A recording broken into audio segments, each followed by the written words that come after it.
What is going on, everybody, and welcome to another weekly update. And this past week has been a really interesting week. The market in itself has been very flat.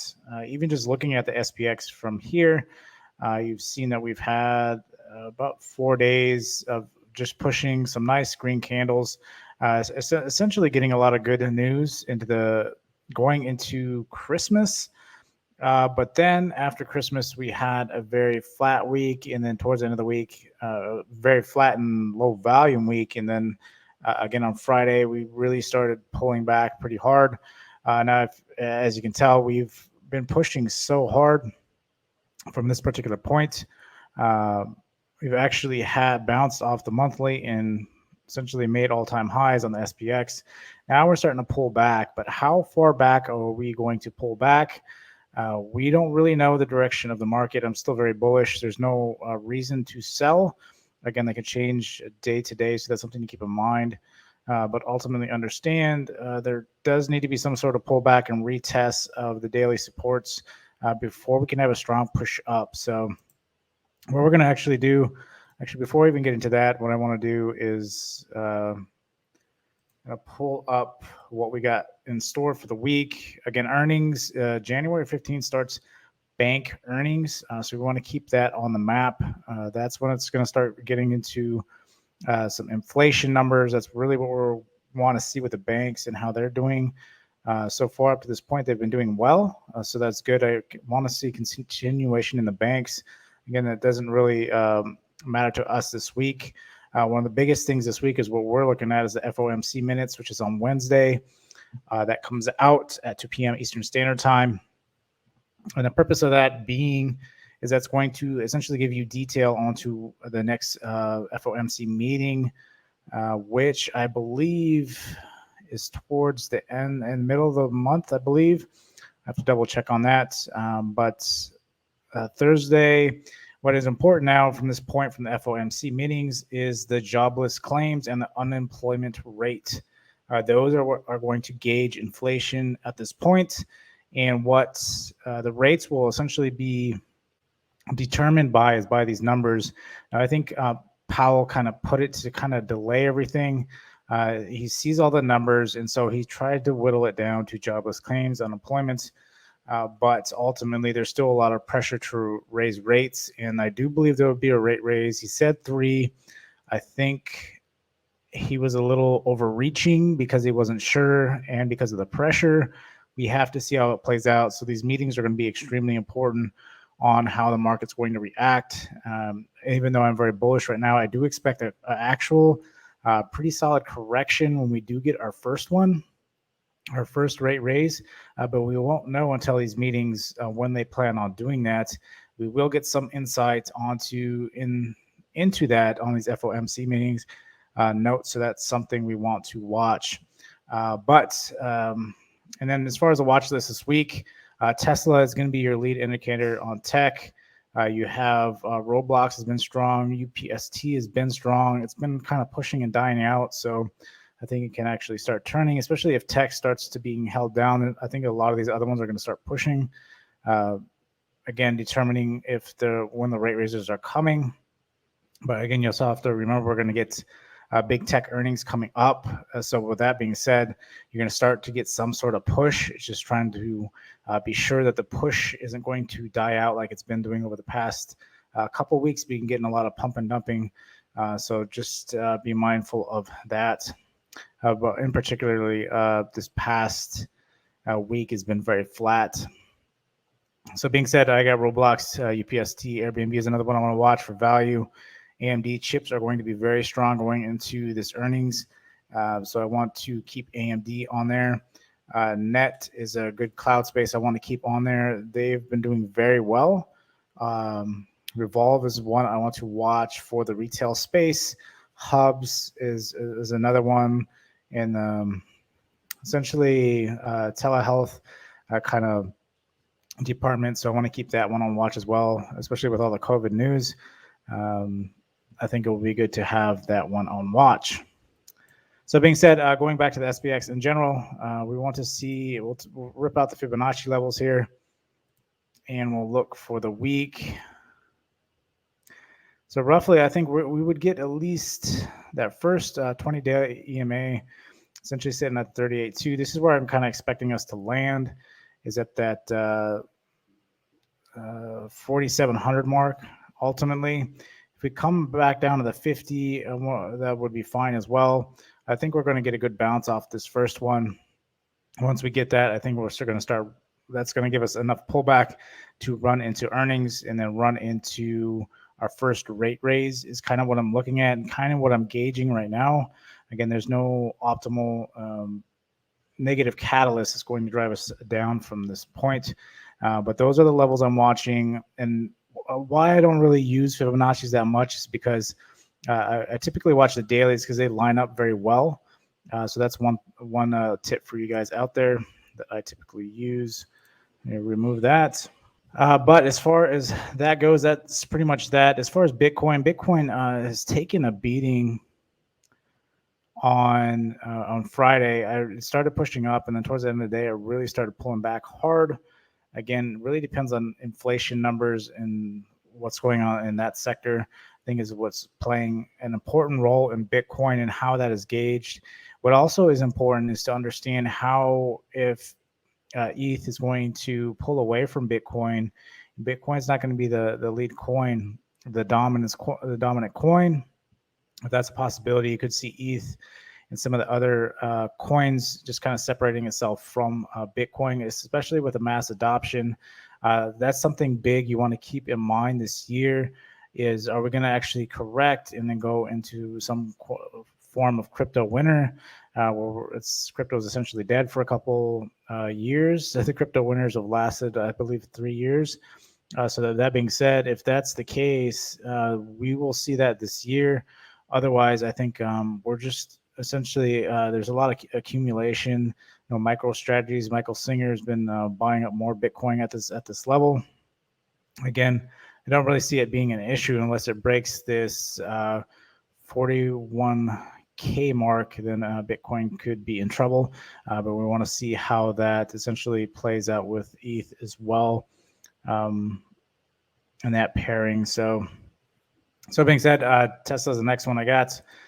Tesla is looking good. It's holding this level.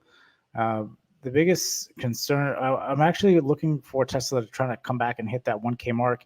If it can hold that, I can see it running very hard going into earnings. Otherwise, Tesla, it may be in trouble, right? Like Tesla isn't the Tesla of old. After the split, having these parabolic moves, essentially since February of 2021, it was hard for Tesla to pull these parabolic moves. Now, Tesla is a big mover during the fall and winter time. Aside from that, so essentially from like February to like July-ish, Tesla doesn't do a whole lot. It chops a lot. And so, and especially since the split, it hasn't had a lot of parabolic moves. It does get some nice little pumps and then pulls back. So it's a little more stable as compared to what it was before the split. So you want to see how Tesla plays out this year. They got a lot of big stuff coming out this year, so I think they can do a lot. I think it's definitely, if we get a decent pullback, something to look forward to this year. Also, on the first rate raise, you have to keep in mind that this is going to get corrected a lot on that rate raise. All tech will. This will be the lead indicator on the selling and be also the lead indicator on the reversal and push back up for tech, in my opinion. Roblox is one I want to watch.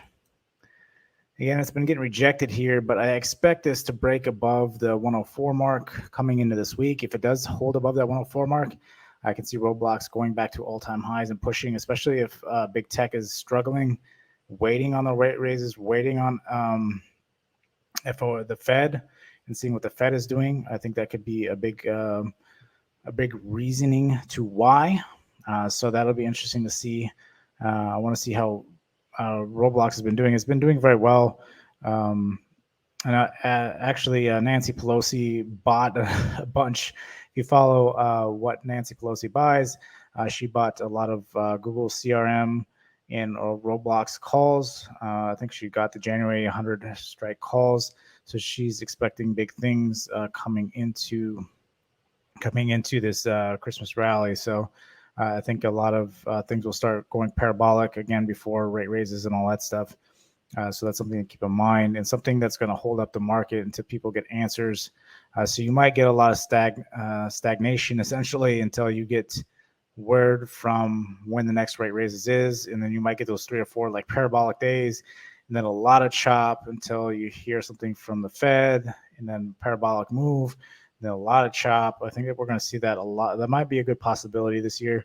It's kind of what I'm projecting. UPST is another one. I think it's a good one. It's taken one heck of a beating. It's actually been basing very well down here around the monthly support, the 141 mark. Want to see this continue up, see if we can get post a higher high here. Want to get break back over this 20-day EMA, so essentially that 163 mark. If we get above that, that's definitely a good sign. I think if we could break above that and hold that, we could start heading back up. Again, there's a lot of resistance we got to get through, so this is going to chop its way up till it starts breaking that back over that 200 and that 50. So that 203 mark, once it gets back over that 203 mark, I think it could really start doing some damage. Airbnb is another one. This one does have good range for the most part. And it's broken. There's been a lot of these wedge breaks and retests. We want to see if it actually starts to hold up and push. But I really do like Airbnb for value. Again, the variance isn't that dangerous from what we are seeing. Again, it's very diluted from the other variants that we've seen from COVID. It's just more contagious, so that's not going to stop Airbnb from essentially gaining more clients. So Airbnb is one I want to keep on watch this week.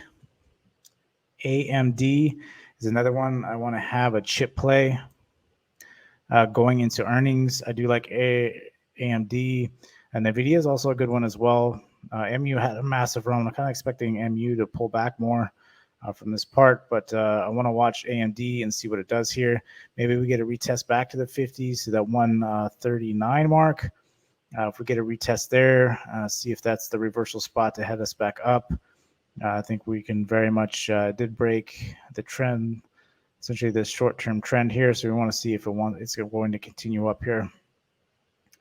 Net is the other one I do have. Net I really like. It's been basing a lot. It may have made this parabolic move to 221. It's around the 200. You really want a lot of stuff starts reversing around the 200 on the daily. It's currently sitting there. This is typically one of my favorite setups. And Cloudflare, I think, can really start making its move back up to all-time high, especially going into earnings with everything that's going on. Watch. So you really want it to hold this 128 mark. If you're a longer-term swinger, right now it's just kind of accumulating at this point. The market's not going to crash at this point. A lot of these stocks have been so beaten down. I think we're going to start getting some parabolic moves coming into the new year. Once we get institutions coming in on Monday again, we're going to see what's going to happen. We may have a monstrous week next week. So that's something we definitely want to keep on watch, and something that needs to be on a high watch going into this week, because I think it's very much a good possibility, especially if tech is still being held down because of the Fed. We want to be mindful of that and be aware of that. Revolve Group, another good one that's been consolidating, especially on the retail space. I think this one can start pushing up quite a bit. Again, you see a lot of these major beatdowns and a lot of consolidation. I do like Revolve. I do like how they're set up as far as the retail space, and using influencers to sell their merchandise and fashion. So I do really like that. So I'm looking for this to make another big parabolic move. It is hitting some really good support here. So I want to definitely keep this one on watch going into this week. Hubs is the other one that I do have. Hubs, same thing. It's been basing really nicely here. I don't know if it's actually broken this wedge here. We've seen a lot of wedge breaks, but everything's just been kind of dead. Yeah, same thing, another wedge break here, but and basing. So another really good one. You want it to kind of stay above that 642 mark. I mean, it could even go down to that 636 mark. But if you're looking even on the daily, You're holding that 200 support. Again, this is a great period to be buying at these points around this 200 mark. Ultimately, it could possibly break down, but typically, if it does break down, it doesn't dive too much unless there's some fundamental reason why it should break down. Then typically they'll break down and they'll head down even more because of fundamental reasons, not technical reasons. And if it's a good solid company, the 200 is where you want to be buying at, especially these consolidations. There's a lot of great setups like this going into the new year. So you really want to find your really high ticket items that are doing really well now. That's why I press FANG a lot. This is why I only play particular stocks, because I've done the fundamental research on these groups. I do like these companies, and then when they flip, they have that cult-like following, so they do push up very quickly, and that's what you want to do. Is you want to get in, get your profits, get out, and then look for the next one that's beaten down, because there'll be laggers. So once you start getting these ones that start going parabolic, then you jump into the next one that is still beaten down and lagging, and then repeat the cycle going into earnings. So if you made it this far, congratulations, a happy new year. And remember to hit that like button and subscribe if you haven't done so already. Until next time, I'll see you guys later.